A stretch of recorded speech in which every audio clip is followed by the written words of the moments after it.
Dneska si ukážeme první sestavu Tag Iljang, řekneme si nějaké tipy, jak dělat správně techniky, nějaké rady, jak mají být správně postoje, řekneme si nejčastější chyby a snad vám to pomůže ke cvičení. Tak, jdeme na to. Chariot. Při chariot máme postoj Muasogi, nohy jsou u sebe, špičky paty u sebe, ruce u těla, pěsti hezky zabalený. Chumbi. Připravíme se na chumbi. Postoj na Rani Sogi, špičky důležitý jsou rovně dopředu, rovnoběžně dopředu, nesmí být špičky do strany nebo dovnitř, ale rovnoběžně dopředu. Postoj je široký na jednu stopu. Ruce se rozbalí před sebe a uděláme chumbi. Hna, tu se hned zabalíme hezky u solaru a stáhneme zpátky dolů. Ruce jsou od sebe na jednu pěst, od těla jsou taky na jednu pěst. Pozor na to, aby nebyly ruce moc od sebe nebo moc u sebe, moc dopředu. Hezky volně na jednu pěst od sebe, na jednu pěst od sebe pěsti. Připravíme Apsogi Aremaki. Hna. Levá noha se lehce posune dozadu, připravíme se na levé Apsogi. Pravá ruka pěst směřuje do strany, kam bude prováděná technika, levá ruka malíková hrana na rameno. Hezky uvolněně, nezvedat loket nahoru, uvolněně nápřah. Tul. Uděláme Apsogi, máme levé Apsogi, levá ruka dělá Aremaki. Apsogi je postoj, který je dlouhý na jednu stopu, to znamená mezi přední a zadní nohu se musí zase vejít jedna stopa. Nejčastější chyba bývá, že ten postoj je moc krátký, řekne se Apsogi krátký postoj, ale on není krátký, že ty nohy jsou za sebou, ale mezi přední a zadní nohou se musí vejít jedna stopa. Aremaki, ruka musí skončit hezky zarovnaná s tělem, s nohou, nesmí být vepředu uprostřed těla, nebo nám nesmí lítat ven do strany, takže ruka hezky zarovnat s tělem. Ruka je od těla zhruba na 2 pěsti, daleko. Druhou ruku hezky dotahovat do boku. Připravíme se na Momtong Pandechirugi. Připravit na lehce uvolněná, jenom lehce přizvedneme ruku, nezvedat ji napnutou dopředu, ale lehce uvolněná. Momtong Pandechirugi. Momtong Pandechirugi je stejná ruka, jako je noha vepředu. Teď máme pravou ruku vepředu a pravou nohu vepředu. Momtong Pandechirugi. Úder je vedený na střed, nejčastější chyba bývá, že ruka je moc nahoře, to je na rameno, takže ruka musí být zhruba na jednu pěst pod úroveň ramena a musí být hezky na střed. Často ten úder je vedený jenom takhle do strany, pozor, na solar musí být vystředěná a trošičku dolů, aby byla na střed. Pozor, aby nebyla zase moc nízko, to je potom na břicho. Tak, připravíme se na druhou stranu a důležité otáčet se na špičce. Všechny otáčení, co se dělají v sestavách, na špičce. Děti se otáčí na patách, protože ono je tak jako jednodušší se otočit na té patě, ale ztrácí se potom stabilita. Takže otáčet hezky na špičce. Připravíme. Pravá noha bude vepředu, Apsogi postoj, zase stejně krátký postoj. Levá ruka směřuje dopředu, pravá ruka malíková hrana na rameni. Tul. Pravé Apsogi, pravé Aremaki. Nápřah Momtong Chirugi, zase hezky uvolněně, jenom přizvedneme volně. Tul. Máme levé Apsogi, levá ruka dělá Momtong Pandechirugi. Připravíme dlouhý postoj a Aremaki. Hna. Apkubi, dlouhý postoj na 4,5 stopy. Zadní noha vytočená 30 stupňů dopředu. 30 stupňů je maximum, co může být vytočená, nesmí být víc, 40, 45, ale 30 a trošičku méně může být. Postoj je široký na jednu pěst, nejčastější chyba bývá, že je moc široký, anebo jsou nohy přímo za sebou, takže na jednu pěst široký. Přední noha je pokrčená, tam by měla být kolmice k zemi, nesmí být moc dopředu koleno nebo málo pokrčené.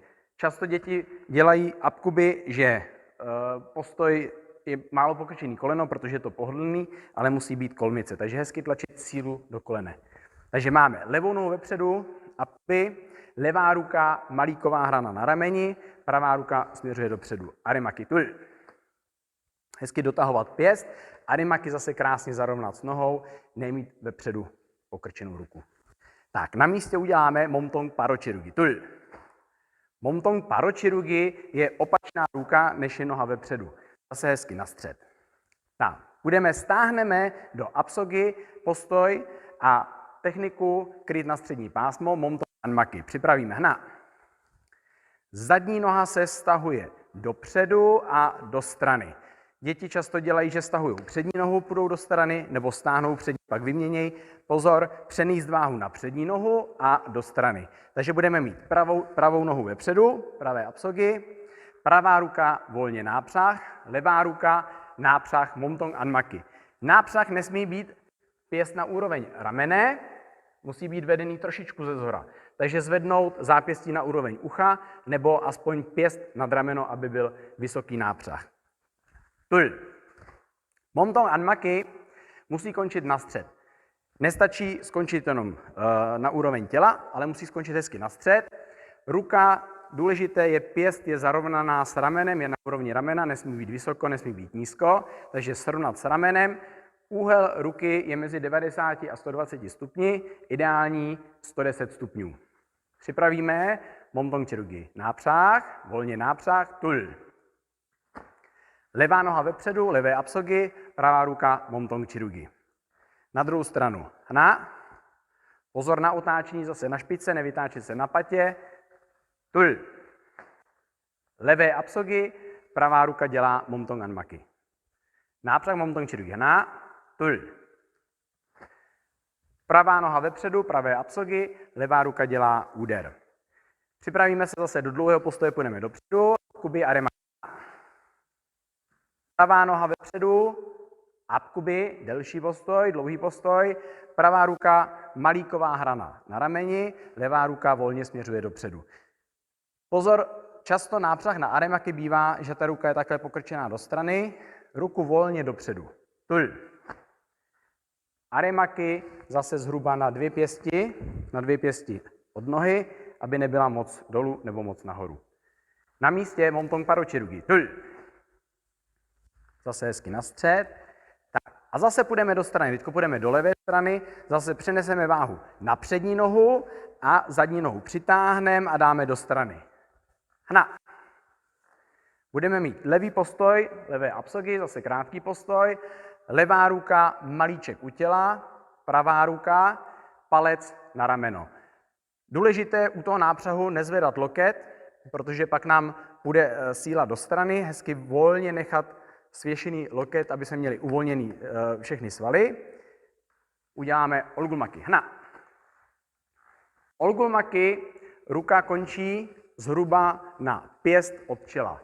Pěst od čela nesmí být moc daleko, nesmí být položená na čele. A ruka je zarovnaná s hlavou. Pěst máme zarovnanou s hlavou, nemáme jí moc anebo málo. Budeme kopat apčagy.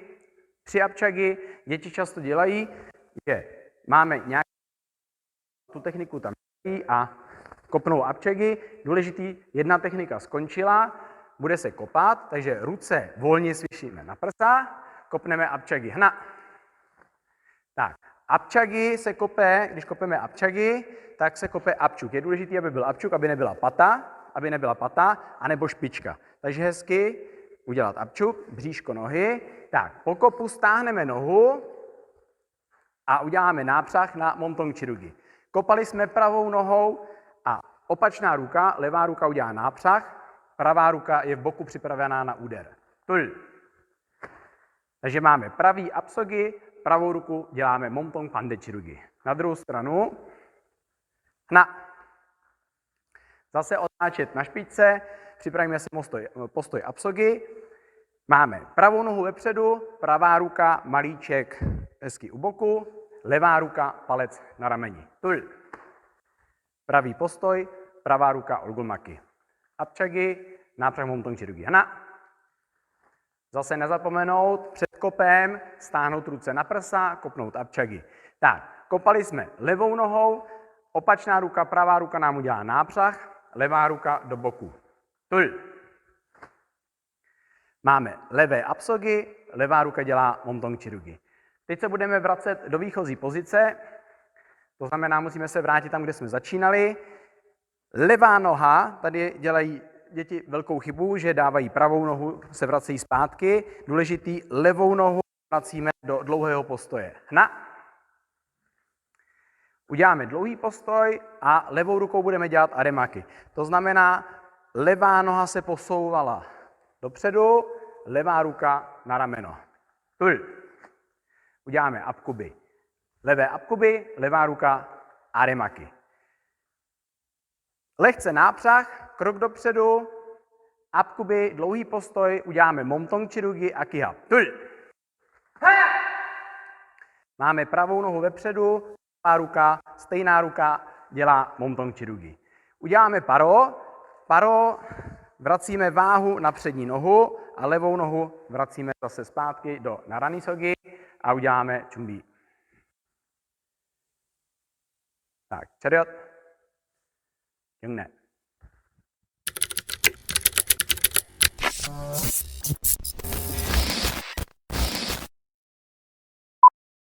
Na jednu stopu široký postoj.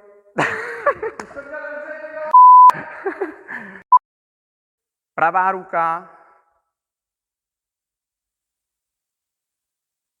Je to opačně, že jo?